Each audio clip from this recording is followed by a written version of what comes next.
So you ever feel like to really get modern warfare, you need like a cheat code? A cheat code. Yeah, like something to unlock all the secrets. Okay, I see where you're going with this. Right. Because today, we're diving into the mind of Carl von Clausewitz. Ah, Clausewitz, the OG military strategist. Exactly. We're talking about his book on war. Some even call it the book on military strategy. And for good reason. Yeah. It's almost 200 years old, but still so relevant. Absolutely. And we're focusing on a chapter that's especially relevant to you, the listener, in the military. Infantry, cavalry, artillery, the balance between all of them, or as Clausewitz calls them, the three arms of an army. Because what he's really getting at is how different parts of a military force work together. Right. And this is what's wild. Even though he's writing before tanks, before drones, before, well, pretty much everything we think of as modern warfare. His ideas are surprisingly relevant. Totally. So it's not just some dusty history lesson, right? Not at all. Clausewitz makes you think about the core principles, how we combine arms, even with 21st century technology. Those underlying ideas, they haven't changed. Okay, so let's jump in. Clausewitz. He starts by breaking combat down into two basic elements, like the absolute essentials. Okay, I'm intrigued. What are they? Destructive firepower and hand-to-hand combat. Makes sense. Even back then, it was about who could hit harder and who could hold their own up close. Yeah. Right. So, seems pretty straightforward, but where does he go with that? Well, that's where it gets really interesting. He argues that each of those three arms we were talking about, infantry, cavalry, artillery. Right, the three arms. Exactly. He says they each fit into this framework, this destructive firepower versus hand-to-hand combat, but in their own unique way. Okay, so break it down for us. All right. So first, you've got artillery. Clausewitz, he sees them as basically the embodiment of pure destructive power. Those long-range attacks, devastating. Yeah, those cannons were no joke even back then. No kidding. Then, on the other side of the spectrum, you've got cavalry. Clausewitz positions them as the masters of that direct, close-quarters combat. Speed, maneuverability, engaging the enemy face-to-face. Okay, so if artillery's all about firepower from a distance, and cavalry's the up-close fighters, that leaves infantry, the ones who have to be ready for anything. Exactly. They're the multi-tool of the army. Clausewitz, he calls them the most independent and the most generally useful of the three arms. Which makes sense, right? I mean, they've got to be able to hold ground, maneuver in all kinds of crazy terrain. They've got to be able to shoot and engage in close combat if they have to. Talk about adaptable. That's so interesting, though, because it's like he's saying that even with all this firepower, right cannons, long-range attacks, you still need that boots-on-the-ground versatility. And that point is one I think about a lot, because today, with all the advancements in military technology, drones, guided missiles, you name it, it makes you wonder, how much has really changed? That's a great question, because when you really think about the roles you see in modern warfare, that adaptability, it's still so crucial out there on today's battle space. Makes you realize those core skills he's talking about, the ability to adapt, to hold ground, to combine firepower and maneuver, they're timeless. Yeah, the tools have changed, but the principles, those remain relevant no matter what. You've hit on a key theme in Clausewitz there.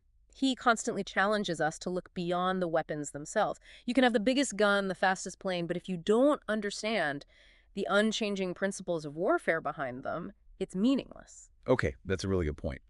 But this is what's tripping me up. If he was so big on adaptability, combining arms, this whole idea of balance, why did he call an army made up entirely of artillery absurd? Absurd, strong word. Right. It's like, come on, Clausewitz. I thought firepower was king, even back then. Well, that's where he really throws you for a loop. See, he argues that artillery, for all its might, it can't hold ground on its own. It can't advance independently, can't secure territory. And it definitely can't adapt to the ever-changing chaos of the battlefield. So it's all about the bigger picture. Raw firepower alone isn't enough to win a war. Exactly. Clausewitz forces us to ask that tough question, what happens after the cannons fire? Someone got to be there to exploit those openings, to hold the ground that's been won, and to adapt to the enemy's movements. And that's where the interplay of all three arms, that's where it becomes absolutely crucial. It's like you can blow up their position, but then what? Yeah, you can't just call it a day, right? You got to have a plan for what comes next. Exactly. And that gets us to this idea of the ideal ratio, like how much infantry, how much cavalry, how much artillery. Clausewitz, he's got a lot to say about that. Okay, so spill the tea, Clausewitz. What's the magic formula? Yeah, give us that cheat code. Well, here's the kicker. He says there isn't one. Like, no one-size-fits-all answer. Which honestly, that's a really important takeaway even 200 years later for any military mind out there. There's no single recipe for success when it comes to combining arms. So what's a military strategist supposed to do? If there's no magic formula, how do you know how to balance your forces? Well, Clausewitz says you got to be adaptable. You got to constantly be analyzing, right? Look at your enemy, the terrain, your own logistical limitations, even the political climate of the war you're fighting. Too many variables to rely on some fixed ratio. So it's not a recipe. It's more like you're constantly assessing, adjusting based on what's happening. It's a more nuanced approach to warfare than just, we have more cannons, we win. Exactly. He actually uses some fascinating examples from history to make this point. Like he analyzes why famous commanders like Napoleon made certain decisions about their force composition. Okay, now we're talking. I do love a good history lesson. Yeah. So give us an example. How did Napoleon, arguably one of the greatest military minds ever, how did he approach this challenge? All right, so one example Clausewitz uses is the Battle of Gross-Gorschen back in 1813. And get this, Napoleon was actually outnumbered in cavalry at this battle, which, if you know anything about Napoleon, that's not something you'd expect. Wow, Yeah. Napoleon outnumbered in cavalry. Yeah. It's kind of hard to picture. So how does that impact things? Did it throw him off his game? Well, that's the interesting part. Even though he was down in cavalry, Napoleon, he still pulls off the win, uses his infantry and artillery masterfully. Okay, so a win's a win, right? What's the big deal? Here's the strategic insight that Clausewitz points out. The French victory didn't actually lead to some huge advantage, the kind you'd expect. The Allies, even though they lost, they were able to retreat in relatively good order. And why was that? Their cavalry, they had more of it, and it allowed them to control the pace, the flow of the retreat. So it's like, you can win the battle, but the long-term implications might not be what you hoped for. Exactly. And it comes back to that whole no magic formula thing, right? Napoleon, he adapted brilliantly given the circumstances, but even he couldn't completely overcome the fact that he was low on cavalry in that specific situation.